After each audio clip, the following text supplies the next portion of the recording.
जकरा शेरावली दा बोल साचे दरबार की जय। नौ देवियों की जय। वैष्णो माता की जय। शाकुंभरा माता की जय। श्री दुर्गा सप्तशती। तीसरा अध्याय। सेनापतियों सहित महिषासुर का वध। जयकारा शेरावली दा बोल साचे दरबार की जय हो। महर्षि मेधा ने कहा, महिषासुर की सेना नष्ट होती देखकर उस सेना का सेनापति चूर क्रोध में भर देवी के साथ युद्ध करने के लिए आगे बढ़ा। वह देवी पर इस प्रकार बाणों की वर्षा करने लगा मानो सुमेरु पर्वत पानी की धारा बरसा रहा हो। इस प्रकार देवी ने अपने बाणों से उनके बाणों को काट डाला तथा उनके घोड़े व सारथी को मार दिया। साथ ही उनके धनुष और उनकी अत्यंत ऊंची ध्वजा को भी काट कर नीचे गिरा दिया। उसका धनुष कट जाने के पश्चात उसके शरीर के अंगों को भी अपने बाणों से बींध दिया। धनुष घोड़े और सारथी के नष्ट हो जाने पर वह असुर ढाल और तलवार लेकर देवी की तरफ आया। उसने अपनी तीक्ष्ण धार वाली तलवार से देवी के सिंह के मस्तक पर प्रहार किया और बड़े वेग से देवी की बाईं भुजा पर वार किया, किंतु देवी की बाईं भुजा को छूते ही उस दैत्य की शूल हाथ में तलवार भुजा पर वार किया, किंतु देवी की बाईं भुजा को छूते ही उस दैत्य की तलवार टूटकर दो टुकड़े हो गए। उससे दैत्य ने क्रोध में भरकर शूल हाथ में लिया और उसे भद्रकाली देवी की ओर फेंका। देवी की ओर आता हुआ वह शूल आकाश से गिरते हुए सूर्य के समान प्रज्वलित हो उठा। उस शूल को अपनी ओर आते हुए देख देवी ने भी शूल छोड़ा और महाअसुर के शूल के 100 टुकड़े कर दिए और साथ ही महाअसुर के प्राण भी हर लिए। चूर के मरने पर देवताओं को दुख देने वाला चमार नामक दैत्य हाथी पर सवार होकर देवी से लड़ने के लिए आया और उसने आने के साथ ही शक्ति से प्रहार किया, किंतु देवी ने अपनी हुंकार से ही उसे तोड़कर पृथ्वी पर डाल दिया। शक्ति को टूटा हुआ देखकर दैत्य ने क्रोध में लाल होकर शूल को चलाया, किंतु देवी ने उसको भी काट दिया। इतने में देवी का सिंह उछलकर हाथी के मस्तक पर सवार हो गया और दैत्य के साथ बहुत ही तीव्र युद्ध करने लगा। फिर वह दोनों लड़ते हुए हाथी पर से पृथ्वी पर आ गिरे और दोनों बड़े क्रोध से लड़ने लगे। फिर सिंह बड़े जोर से आकाश की ओर उछला और जब पृथ्वी की ओर आया तो अपने पंजों से चमार का सिर धड़ से अलग कर दिया। क्रोध में भरी हुई देवी ने शिला और वृक्ष आदि की चोट से उदय ग्रह को भी मार दिया। कराल के दांतों मुक्कों और थपड़ों से चूर्ण कर डाला। क्रोध हुई देवी ने गदा के प्रहार से दैत्य को मार गिराया। भिंदापाल वर्ष काल को वानों से तारम तथा अंधक को मौत के घाट उतार दिया। तीनों नेत्रों वाली महेश्वरी ने त्रिशूल से उग्रवीर और महाहनु नामक राक्षस को मार गिराया। उसने अपनी तलवार से बीडल नाम का दैत्य का सिर काट डाला तथा अपने बाणों से धर और दुर्मुख राक्षस को यमलोक को पहुंचा दिया। इस प्रकार जब महिषासुर ने देखा कि देवी ने मेरी सेना को नष्ट कर दिया है, तो वह भैंसे का रूप धारण कर देवी के गणों को दुख देने लगा। उन गणों में कितनों को उसने मुख के प्रहार से, कितनों को खूर से, कितनों को पूंछ से, कितनों को सींग से, बहुतों को दौड़ाने के वेग से, अनेकों को सिंहनाद से, कितनों को चक्कर देकर और कितनों को श्वास आयु के झोंकों से पृथ्वी पर गिरा दिया। वह दैत्य इस प्रकार गणों की सेना को गिरा देवी के सिंह को मारने के लिए दौड़ा। इस पर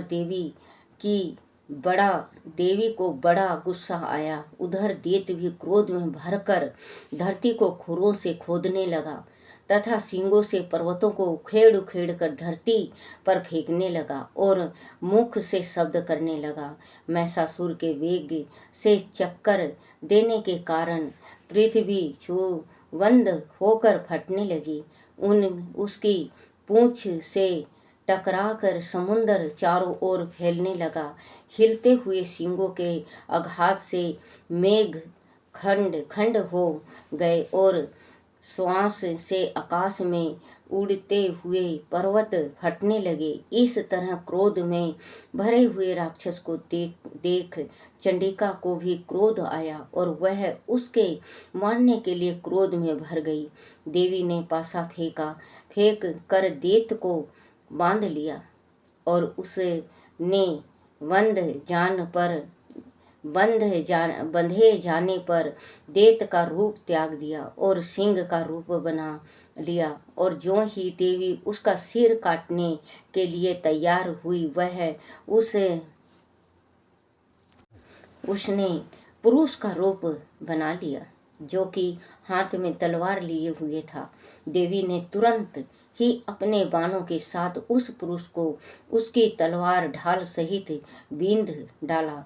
उसके पश्चात वह हाथी के रूप में दिखाई देने लगा और अपनी लंबी सूंड से देवी के सींग को खींचने लगा और गर्जने लगा। देवी ने अपनी तलवार से उसकी सूंड काट डाली। तब राक्षस ने एक बार फिर भैंसे का रूप धारण कर लिया और पहले की तरह चर अचर जीव सहित समस्त त्रिलोकी को व्याकुल करने लगा।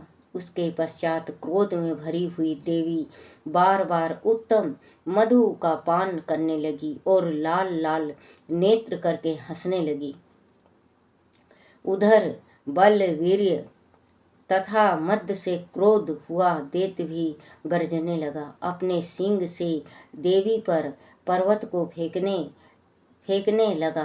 देवी अपने बाणों से उसके फेंके हुए पर्वत को चूर करती हुई बोली, ओ मूढ़, जब तक मैं मधु पान कर रही हूँ तब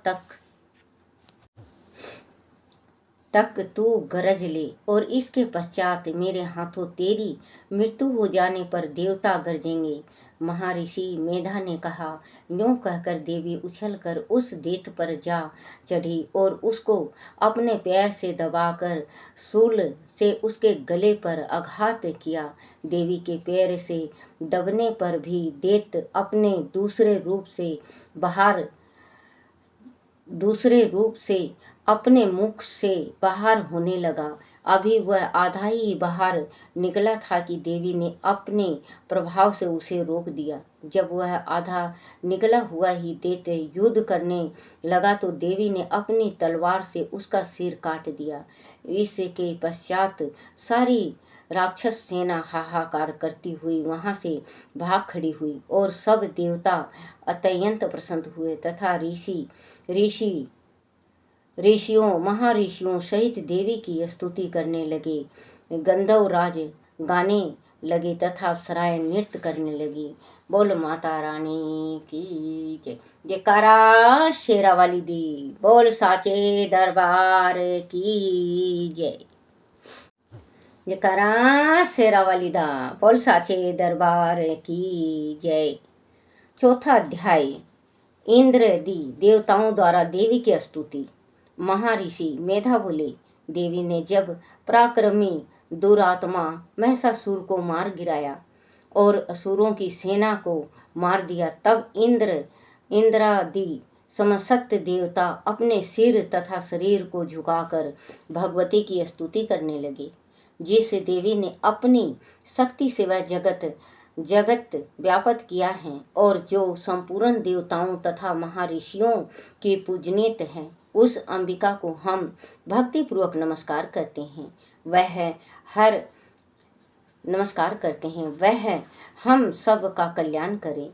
जिस अतुल प्रभाव और बल का वर्णन भगवान विष्णु, शंकर और ब्रह्मा जी भी नहीं कर सके, वही चंडिका देवी इस संपूर्ण जगत का पालन करे और अशुभ भय का नाश करे। पुण्य आत्माओं के घरों में तुम श्वेत लक्ष्मी रूप हो और पापियों के घरों में तुम अलक्ष्मी रूप हो और सत्कुल में उत्पन्न होने वालों के लिए तुम लज्जा रूप होकर उनके घरों में निवास करती हो। हम उस दुर्गा भगवती को नमस्कार करते हैं। हे देवी, इस विश्व का पालन करो। हे देवी, हम तुम्हारे अचिंत्य रूप का किस प्रकार वर्णन करें। असुर के नाश करने वाली भारी पराक्रम तथा समस्त देवताओं और दैत्यों के विषय में जो तुम्हारे पवित्र चरित्र हैं, उनको हम किस प्रकार वर्णन करें। हे देवी, त्रिगुण आत्मक होने पर भी तुम संपूर्ण जगत की उत्पत्ति का कारण हो।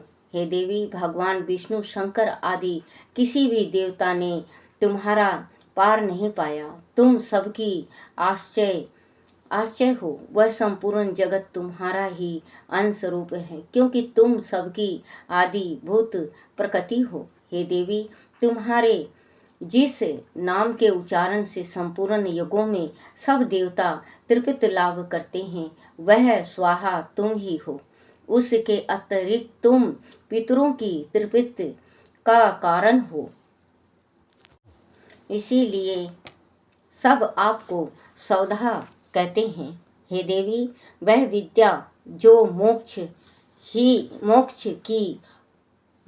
की देने वाली है, जो अचिंत्य महाज्ञान स्वरूप है, तत्वों के सार को वश में करने वाले संपूर्ण दोषों को दूर करने वाले, मोक्ष की इच्छा वाले मुनि जन जिनका अभ्यास करते हैं, वह तुम ही हो। तुम वाणी रूप हो और दोष रहित राग तथा यजुर्वेदों की यम उद्गीत और सुंदर पदों के पाठ वाले समावेद की आश्चर्य रूप हो। तुम भगवती हो।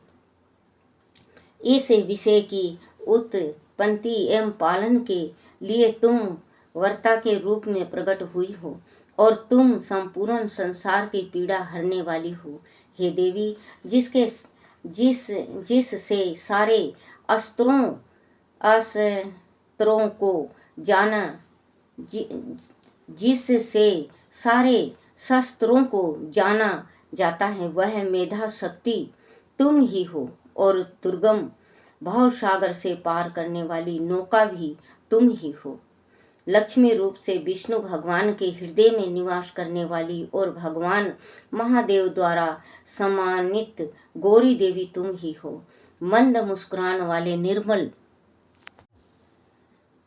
पूर्ण चंद्रमा बिंब के समान और उत्तम स्वर्ण की मनोहर कांति से कामनीय तुम्हारे मुखों को देखकर भी महिषासुर क्रोध में भर गया। वह बड़े आश्चर्य की बात है। और हे देवी, तुम्हारा यही मुख जब क्रोध से भर गया तो उदय काल के चंद्रमा की भांति लाल हो गया और तनी हुई भौहों के कारण विकराल रूप हो गया। उसे देखकर भी महिषासुर के शीघ्र प्राण नहीं निकल गए। वह बड़े आश्चर्य की बात है।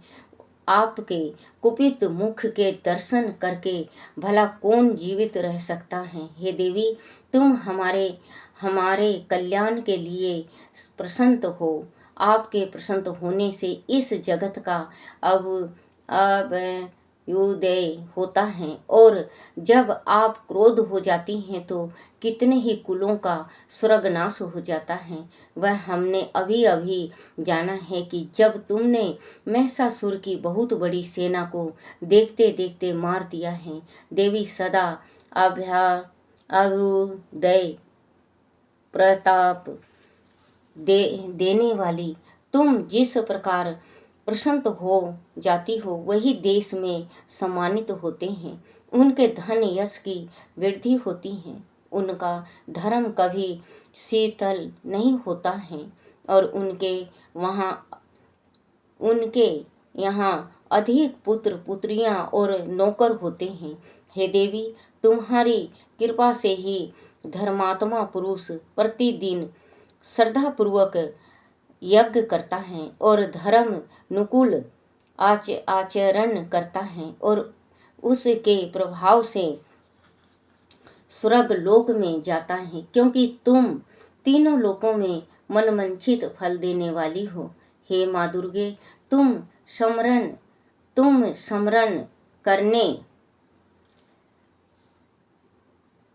करने पर संपूर्ण जीवों के भय नष्ट कर देती हो, और शीतल चित्त वालों के द्वारा चिंतन करने पर उन्हें और अत्यंत मंगल देती हो।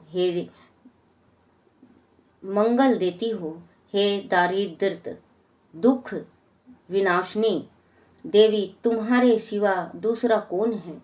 तुम्हारा चित्त सदा दूसरों के उपकार में लगा रहता है। हे देवी, तुम शत्रुओं को इसलिए मारती हो कि उनके मारने से दूसरों को सुख मिलता है।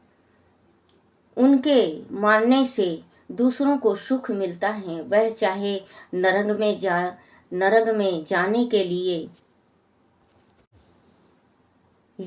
विकराल ये चिरकाल तक पाप करते रहे हों, किंतु तुम्हारे साथ युद्ध करके सीधे स्वर्ग को जाएं, इसीलिए तुम उनका वध करती हो। हे देवी, क्या तुम दृष्टिपात मात्र से समस्त असुरों को भस्म नहीं कर सकती? अवश्य ही कर सकती हो, किंतु तुम्हारा शत्रु को शस्त्रों के द्वारा मारना इसलिए है कि शस्त्रों के द्वारा मरकर वह स्वर्ग को जावे। इस तरह से हे देवी, उन शत्रुओं के प्रति भी तुम्हारा विचार उत्तम है। हे देवी, तुम्हारे उग्र खड़ंग की चमक से और त्रिशूल की नोक की कांति की किरणों से असुरों की आंख फूट नहीं गई। उनका कारण यह था कि वह किरणों से शोभायमान तुम्हारा चंद्रमा के समान आनंद प्रदान करने वाला सुंदर मुख को देख रहे थे। हे देवी, तुम्हारा शील बुरे वृत्तांत को दूर करने वाला है, और सबसे अधिक तुम्हारा रूप है, जो ना तो कभी चिंतन में आ सकता है और ना किसी की दूसरों से कभी तुलना ही हो सकती है। तुम्हारा बल वह पराक्रम शत्रुओं का नाश करने वाला है। इस तरह तुमने शत्रुओं पर भी दया प्रकट की है। हे देवी, तुम्हारे बल की किसके साथ बराबरी की जा सकती है, तथा शत्रुओं को भय देने वाला इतना सुंदर रूप भी और किसका है। हृदय में कृपा और युद्ध में निष्ठुरता, यह दोनों बातें तीनों लोकों में केवल तुम ही में देखने में आई हैं। हे माता, युद्ध भूमि में शत्रुओं को मारकर तुमने उन्हें स्वर्ग लोक में पहुंचाया है। इस तरह तीनों लोकों की तुमने रक्षा की है, तथा उन उत्तम असुरों से जो हमें भय था उसको भी तुमने दूर किया है। तुम को हमारा नमस्कार है। हे देवी, तुम शूल तथा खड़ंग से हमारी रक्षा करो तथा घंटे की ध्वनि और धनुष की टंकारों से भी हमारी रक्षा करो। हे चंडिके, आप अपने शूल को घुमाकर पूर्व, पश्चिम, उत्तर तथा दक्षिण दिशा में हमारी रक्षा करो।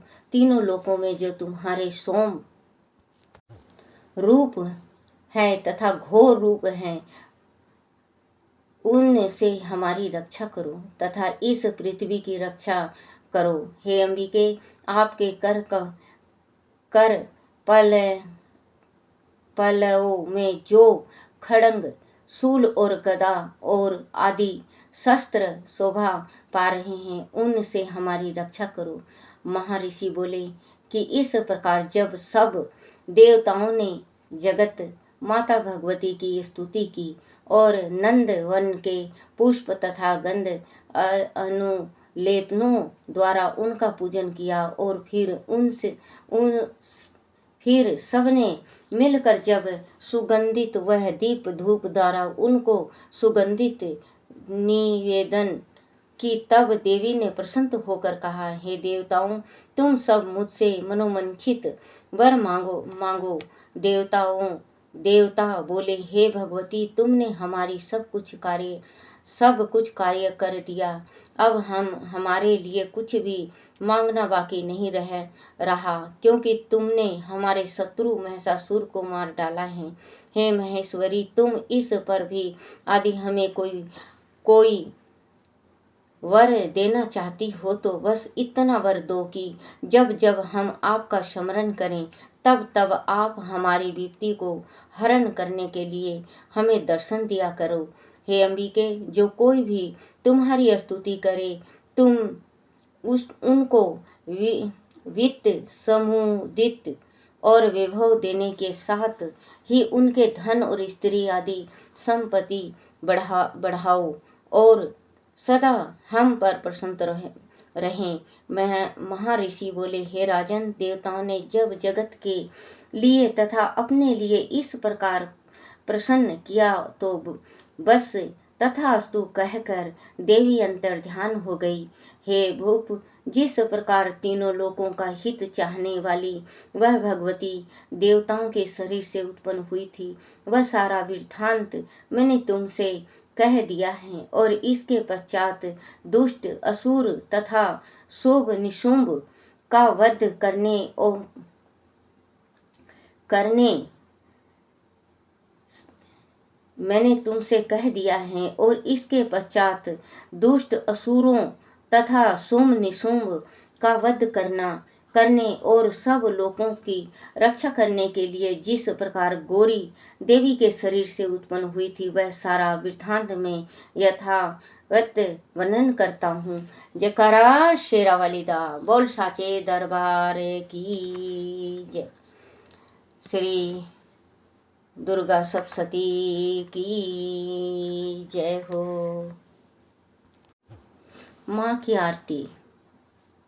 मंगल की सेवा सुन मेरी देवा, हाथ जोड़ तेरे द्वार खड़े, पान सुपारी ध्वजा नारियल ले ज्वाला तेरी भेंट करे। मंगल की सेवा सुन मेरी देवा, हाथ जोड़ तेरे द्वार खड़े, पान सुपारी ध्वजा नारियल ले ज्वाला तेरी भेंट करे।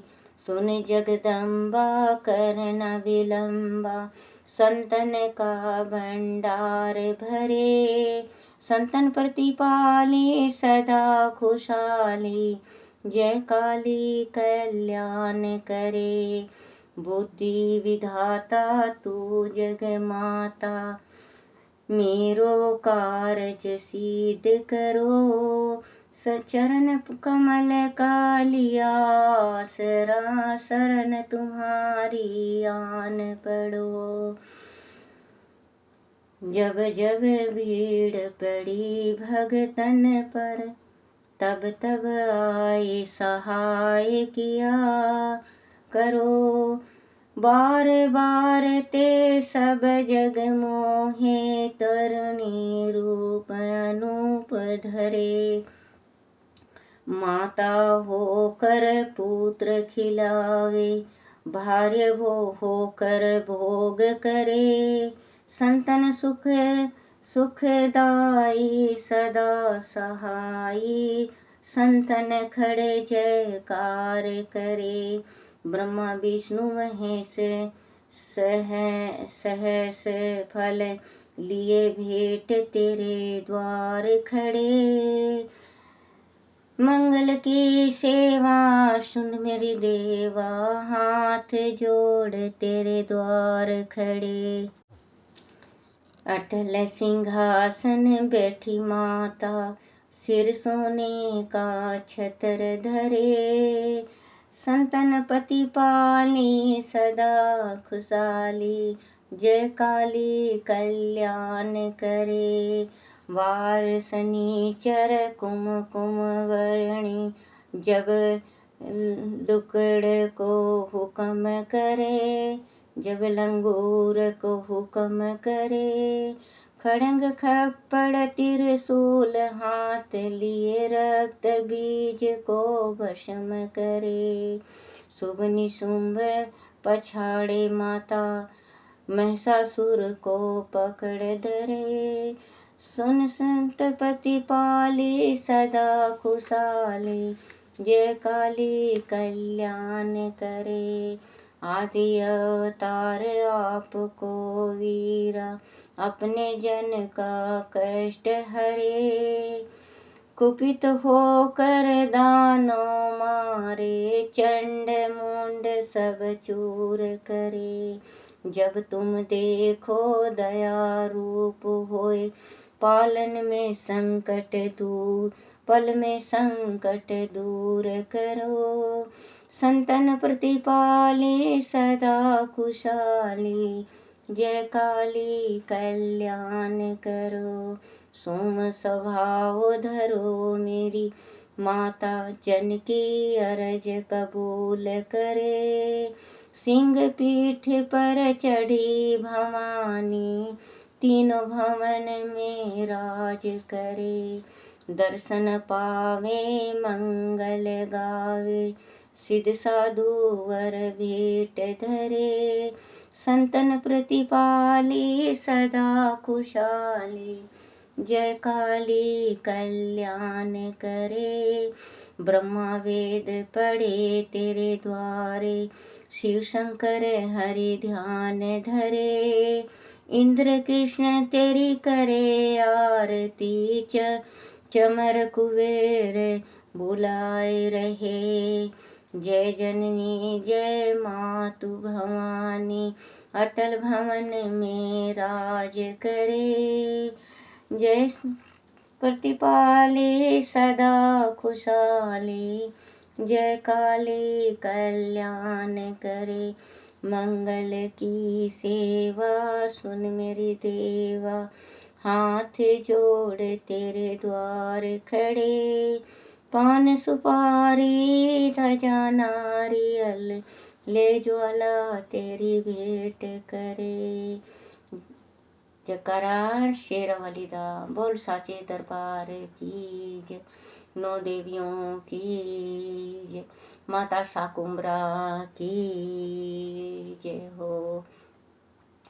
हे मेरी माँ शक्ति, मेरे से कोई भूल हो चूक हो, ज़्यादा किया हो कम किया हो, माँ अपनी बेटी समझ के मुझे माफ़ करना और अपने भक्तों का आशीर्वाद देना माँ, अपने भक्तों का साथ देना माँ, अपने भक्तों की गरीबी दूर करना माँ। आप अपने भक्तों के घर में वास करना। हे माँ शक्ति, मेरे घर में भी वास करना। जयकारा शेरावाली दा, बोल साचे दरबार की जय हो। अपने अपने गुरुदेव महाराज की जय हो।